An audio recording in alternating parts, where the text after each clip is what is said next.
BTR हालामनि गासै रायजो राजा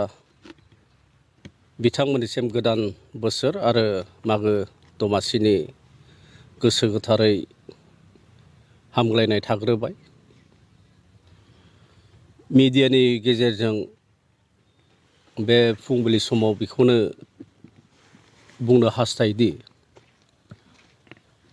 मोनसे समनि बिटिसिएलएनि बारग' स्पिकार एबा बुंथिगिरि बिपिएफ गभर्नमेन्टनि समनि मुस्रि त्रिदिप दैमारि बिथाङा मैया मोनसे प्रेस मिटनि दारै ससियेल मिडियायाव एलिगेसन मोनसे लाबोदों आरो बे एलिगेसनानो जाहैदों जे कबिराली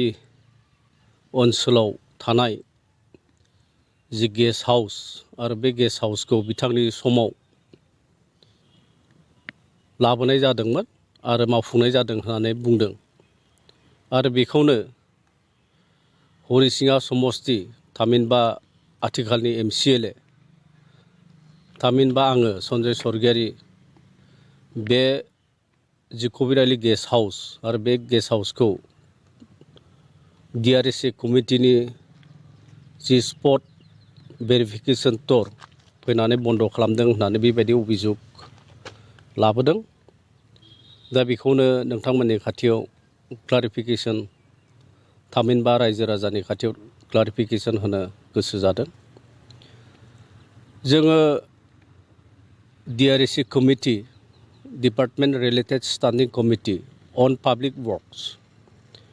आरो बे कमिटिखौ आसलते बिटिसिएलएनि स्पिकारनि दारै कनस्टिटिउट खालामनाय जायो, गायसननाय जायो। दा बिथाङा मोनसे समनि जिहेतुनिखि स्पिकार आरो बिथाङाबो बे आयदानि सायाव जथेस्थ' रोंखा राखा जागोन आं मोनथियो जे डिपार्टमेन्ट रिलेटेड स्टेन्डिं कमिटि अन पाब्लिक वर्क्स थांनाय बोसोरनि 14 आरो 15 बे साननैनि हाबाफारि लानानै उदालगुरि जिल्लानि जि कनस्ट्राक्सन पिडब्लिउडिनि आन्दाराव लामा आरो बिल्डिंफोर जायफोर गभर्नमेन्टनि पुजिजों फान्डजों बानायजानाय आरो बेफोर खामानिफोरखौ नायबिजिरनो जोङो फैदोंमोन। दा बेबायदिनो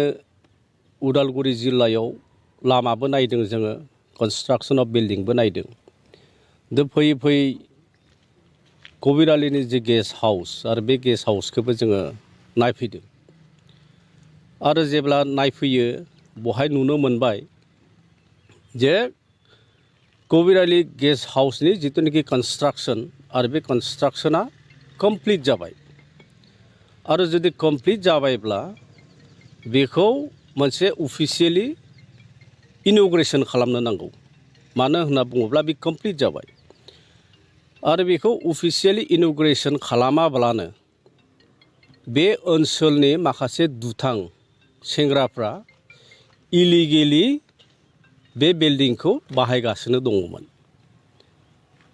दा खोथाया जाहैबाय नोंथांमोना मिथियो जे कुनु गभर्नमेन्टनि अनुस्थानखौ सोरबा इन्डिभिजुवेल बा सोरबा अर्गानाइजेसन जायखिजाया दोलोनि मानसिफ्रा बेखौ बेबहार खालामनो मोना, बेखौ अफिसियेलि इन'ग्रेसन खालामनांगौ। दा जायबा ठिकादार बिथाङा बेखौ इन'ग्रेसन खालामनांगौ कनसार्न उइथ द अथरिटि, थारमाने पिडब्लिउडि डिपार्टमेन्टनि इन्जिनियार बा अफिसार्सफोरजों मोनसे इन्टिमेसन खालामनानै बेखौ अफिसियेलि इन'ग्रेसन खालामग्रोनो नांगौमोन। बिनि उनाव पिडब्लिउडि डिपार्टमेन्टआ बेखौ अफिसियेलि इन'ग्रेसन जाबाय होननानै बिटिसिनि जेनेरेल एडमिनिस्ट्रेटिभ डिपार्टमेन्टआव हरनांगौ। सिस्टेम अफ एडमिनिस्ट्रेसना बेबायदि। दा पिडब्लिउडि डिपार्टमेन्टआ जेब्ला बिटिसिआव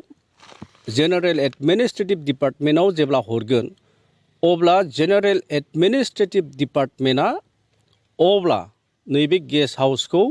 पिडब्लिउडि डिपार्टमेन्टआनो बिथांमोना फांसन खालामगोन ना सोरबा इन्डिभिजुवेलनो अनलि सौ होगोन, आदारवाइज ना सोरबा एनजिअनो होगोन, बिथांमोना डिसाइड खालामगोन। खिन्थु आनअथराइज आरो इलिगेलि सानैसो दुथां सेंग्राफ्रा बे जितुनिखि कबिराली गेस्ट हाउसखौ आन्टि ससियेल माखासे खामानिनि थाखाय बिथांमोना बेबहार खालामनायखौ जोङो जेब्ला DRS कमिटिया बे जायगायाव जेब्ला नायबिजिरफैयो अब्ला जोङो लोगो मोनदों आरो नुदों आरो बिनिखायनो जोङो DRS कमिटिया इन्सट्राक्सन होनाय जादों PWD डिपार्टमेन्टखौ जे नोंथांमोना नैबे जिथुनिखि कबिराली गेस्ट हाउस आरो बे कमप्लिट जुदि जाबायब्ला बेखौ नोंथांमोना मानो अफिसियेलि इन'ग्रेसन खालामाखिसै थ' बिदिब्ला बेखौ नोंथांमोना बन्द' खालामथ' आरो बेनिखायनो डिपार्टमेन्टखौ जों जिहेतु इन्सट्राक्सन होनायखाय बिथांमोना बेखौ लक खालामदों आरो बेखौ अफिसियेलि मोनसे इन'ग्रेसन खालामनायनि बेबस्थाखौ बिथांमोना खालामगोन होनना बुंदों दा नोंथांमोननि खाथियाव PWD डिपार्टमेन्टनि CSD बिथाङा 21/11/2022 आव बिल्डिं डिभिजन एग्जिकिउटिभ इन्जिनियारनो गांसे लाइजाम हरनाय जादों थांनाय बोसोरनो जे गोख्रैनो नैबे जिथुनिखि कबिराली गेस्ट हाउस आरो बेखौ अफिसियेलि नोंथांमोना इन'ग्रेसन खालामनांगौ आरो बेखौ गभर्नमेन्टनो गथायनानै होनांगौ दा बेबायदि मोनसे एडिशनेल चिफ इन्जिनियार थामहिनबा CSD निफ्राय बेबायदि मोनसे इन्सट्राक्सन दं दा दिनैसिमहालागैबो उदालगुरिनि जे एग्जिकिउटिभ इन्जिनियार बिल्डिं डिभिजन आरो SDO बिथांमोना जि कबिराली गेस्ट हाउस आरो बे गेस्ट हाउसखौ बिथांमोना दिनैसिमहालागैबो इन'ग्रेसन खालामनानै होआखै दा बेखौ थाबैनो बिथांमोना इन'ग्रेसन खालामनानै होयोब्ला मोजां जेब्ला इन'ग्रेसन खालामखांगोन अब्ला बेखौ जेनेरेल एडमिनिस्ट्रेटिभ डिपार्टमेन्ट BTC बिथांमोना डिसाइड खालामगोन जे बिनि फांसनिंआ माबायदि जागोन आरो सोरनो होनाय जागोन दा बहाय जि त्रिदिप दैमारि बिथाङा मोनसे खोथा बुंदों जे गुबुन गुबुन जायगानि मानसिफोर सुबुंफोर फैनानै बहाय रेस्ट लाफैयोमोन बहाय मिटिं जायोमोन बायदि रोखोम माने प्रग्राम्सफोर जायोमोन होनना बुंदों किन्तु नैबे जिथुनिखि कबिराली गेस्ट हाउसआ जिहेतु अफिसियेलि इन'ग्रेसनानो जायाखैब्ला अब्ला अबे दोलोनि मिटिं बहाय जायोमोन आरो सोर सोर मानसिफ्रा बहाय जिरायफैयोमोन बेखौ आरो बुंनो खुनु प्रयजन गैया जों साफ्रोमबो मोनथियो आरो मोनसे खुब माने मुगैथाव आरो लाजिथाव खोथाया नोंथांमोननि खाथियाव दिनै बुंनो आं इच्छा खालामगोन जायबा दिनै नैबे कबिराली गेस्ट हाउस दं आरो बिनि लेफ्ट साइडआव नोंथांमोना जेब्ला नायगोन अब्ला नुहुरगोन बहाय कबिराली हायार सेकेन्डारि स्कुल दं दा माखासे दुथां सेंग्राफ्रा जाय बिथांमोनानो नैबेखौ इलिगेलि अकुपाय खालामनानै दङमोन बिथांमोना जि मोनसे फरायसुलिफोरनि जि माने परिबेस मोनसे एटमस्फियारखौ खुब गाज्रि रोखोम मोनसे आघात लाबोदों हेम्पार लाबोदों दा बेबायदि माखासे असामाजिक खामानिफोरखौ दुथां सेंग्राफ्रा आसलथे मावगासिनो दङमोन आरो बेफोर गासैबो बाथ्राफोरखौ नोजोर होनानै DRS कमिटि जिथुनिखि बहाय नायफैदों नायबिजिरदों गासैबो बाथ्राफोरखौ मोनथिजोबनानै मोनसे स्ट्रं इन्सट्राक्सन जिथुनिखि होनाय जादों PWD डिपार्टमेन्टनो थाबैनो बेखौ बन्द' खालामनांगौ आरो बेबायदिनो दिनै डिपार्टमेन्टआ गोख्रों मोनसे राहा लादों आरो राहा लानायनि दारै दिनै बेखौ ताला बन्द' खालामनाय जादों आरो बेखौ थाबैनो बिथांमोना इन'ग्रेसन खालामनाय बेबस्थाखौ जाहाथे लायो दा बेवहाय हाग्रामा पन्थिनि जिहेतु स्पिकार डेपुटि स्पिकार बिथाङा थारैनो गुन्दा फिसिनाय बायदिखौ नोंथाङा सानो नामा DRS कमिटिनि जे टिम आरो बे टिम आरो बे ओनसोलनि रायजो राजानि जिथुनिखि माने मोनसे अभिजुग आरो बे अभिजुगाथ' बेनो थार आरो बेबायदि मानसिफोर बहाय गैया नङा दंबो जायनि जाहोनाव बे ओनसोलनि मानसिफ्रा थारमाने खर' दैखांनो हाया माखासे बेबायदिनो दुथां सेंग्राफोरनि जि उत्पात कबिराली ओनसोलाव दा बेबायदिनो माने मोनसे माने फिसिना दोननाय दंखायो आरोखि दा बै मोसाफ्रा बै दुथांफ्रा दिनै जायगा गैयैखाय दिनै माने खुब दिगदार बेबायदि खालामदों जे सिरियाखानानिफ्राय जुदि मासे जुदि मोसा ओंखारलाङोब्ला हल गुवाहाटी सिटियानो थारमाने दिगदार जायो नोंथांमोना मोनथियो दा बहाय फानजारि सिङाव बा गेस्ट हाउसाव जोबना दोनजानाय माखासे दुथांफ्रा जेब्ला ओंखारलाङोबा होखारजायो अब्ला समाजाव मा रोखोमनि माने बेबस्थाफोर माने जायो नोंथांमोना बेखौ मोनथियो दा बेखौनो बिथांमोना मा होनना बुङो अभिजुग लाबोदों खिन्थु खोथाया बाथ्रा सैथो जे जोंनि ओनसोलाव दिनैनि थारिखआव मोनसे सान्थि परिबेस फैबाय आरो असान्थि परिबेसखौ जोङो लुगैया आरो मोनसे खोथा बिथाङा बुंदों जे हरिसिङा समस्तिनिफ्राय बा BPF दोलोनिफ्राय मालाबाबो 9 तारिखआव जिथुनिखि एनुवेल कनभेनसन जाबाय हरिसिङा ब्लक कमिटिनि बहाय BPFनि दोलोनिफ्राय सासेबो सोद्रोमा जयेन जायाखै होनना बुंदों। दा खोथाया जाहैबाय BPF दोलोनिफ्राय जयेन जानाय आरो जायै दा बेखौ रायजो राजा साफ्रोमबो मोनथियो आरो जाय बिथांमोनानोखि जयेन जादों बिथांमोना मोनथियो।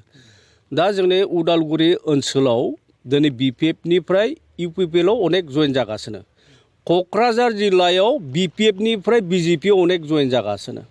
दा खोथाया जाहैबाय मा जाय दोलोआ दिनै 15 बोसोर सासन खालामदोंमोन आरो बिथांमोना दिनै राजा महाराजा बायदिबो दङमोन। दा बै राजा महाराजा बिथांमोननि आखायाव दिनैनि तारिखआव अस्त्र जुदि मोनोब्ला बेबायदि दोलोजों दिनै रायजोफ्रा असान्ति सृष्टि खालामनाय मोनसे राजनितिक दोलोजों सोर थानो। गतिके जाय बिथांमोना सान्ति आरो डेभेलपमेन्ट लाबोगोन बिथांमोनजोंसो थागोन। दा बे जेसेयानो बुङाथों मानो त्रिदिप दैमारि बिथाङा आरो बिथाङा बुंनो नांखागोन बेखौ मानो होनना बुङोब्ला बेनाव गोलैदों नालाय आरो बिनि समस्तिनिफ्रायनो BPFआव 153 जन जे UPPL दोलोआव जयेन जाबाय आरो बेल' नङा आरो अनेक बेबायदि BPF दोलोनिफ्राय UPPL दोलोआव जयेन जानो बिथांमोना खुब साखाफारा जानानै दं आरो उननि फारिलाइफ्राव उननि पर्यायफ्राव जोङो बिथांमोनखौबो जयेन बेबायदि लागोन आरो वेलकाम खालामगोन। जिहेतु बिटिआर ओनसोलाव बेबायदि गेस्ट हाउस बहुत खम नुनो मोन्दों बेबायदियैनो बिटिआर ओनसोलनि थाखाय माखासे दावबायारियानो जा माखासे मिटिं बायदिसिना खुंनो जा बेबायदि गेस्ट हाउसआ खोब गोनां नाथायबा नुनो मोन्दों बे कबिरालि ओनसोलनि जिथु गेस्ट हाउस बियो दिनै सिल जादों आरो बेखौ माने इनिग्रेसन खालामाखै नोंथाङा बुंदों। दा बिटिआर सरकारनिफ्राय नोंथाङा जिहेतु बेनिनो MCLA हिसाबै इनिग्रेसन खालामनायनि माबाफोर बेबस्था लादों? दा बेनो थार जे एथ' गेस्ट हाउस बेबायदि लुदों एथ' गेस्ट हाउस दिनै गभर्नमेन्टनि फान्डजों रां रुफाजों दिनै लुनाय जादों आरो बेखौ पार्सनेलि व्यक्तिगत हिसाबै बेबहार खालामनायखौ जोङो लुगैया आरो बिदि जानो नाङा। दिनै कबिरालि गेस्ट हाउस बेखौ मोनसे गभर्नमेन्ट पुजिजों लुनाय जादों आरो बे गभर्नमेन्टनि पुजिजों जेब्ला लुगोन आरो बेखौ इन'ग्रेसन खालामनांगौ बेखौ मोजांनि खार'नै बेबहार खालामनांगौ सोरबा दुथांफोरनि खार'नै बेबहार खालामजाया। आरो मोनसे खोथा नोंथांमोननि खाथियाव बुंगोन जे गेस्ट हाउसनि जिथुनिखि बाथ्रा बे बिटिआर ओनसोलाव माने लुफुंनायनि खोथाखौ बुंबाय धनसिरि मोनसे NGO आरो भैरबकुन्द बेबायदि फरेस्ट गेस्ट हाउस दं। दा धनसिरि मोनसे NGOआ मा खालामदों बेखौ जे फरेस्ट गेस्ट हाउसखौ 50 बोसोरनि लिज लाना दं। नों नायदो अब्ला बे अबे सरकारनि समाव जानायमोन जे मोनसे पिकनिक स्पट आरो खुब माने मा होनना बुङो टुरिस्ट मोनसे जायगा भैरबकुन्द'आ आरो बहाय अनेक टुरिस्टफोर फैयो गुबुन गुबुन जायगानि बहाय माने मा होनना बुङो नेसनेल आरो इन्टारनेसनेलनि मानसिफोरबो फैयो आरो बहाय मा खालामदों जे धनसिरि होननाय मोनसे NGOआ मा खालामदों 50 बोसोरनि थाखाय लिज लानानै दं। दा बै बबेनिफ्राय जाखो दिनै बेखौ नोंथांमोना नायबिजिरदो आरो सम मोनोब्ला नोंथांमोना बेखौ नायहै जे भैरबकुन्दनि जे फरेस्ट गेस्ट हाउस बियो सोरनि आखायाव दिनैसिमहालागैबो दं आरो बेनिखायनो जोङो लासै लासै सोरबा व्यक्तिगतनि जिहेतु सम्पति नङा आरो बेनिखायनो बेखौ रायजो होआ रायजो राजानो हगारना होनांगौ आरो बेखौ इन'ग्रेसन थाब खालामनानै होनांगौ नैबे जि माने कबिरालि गेस्ट हाउस बेखौनो जों लुगैयो।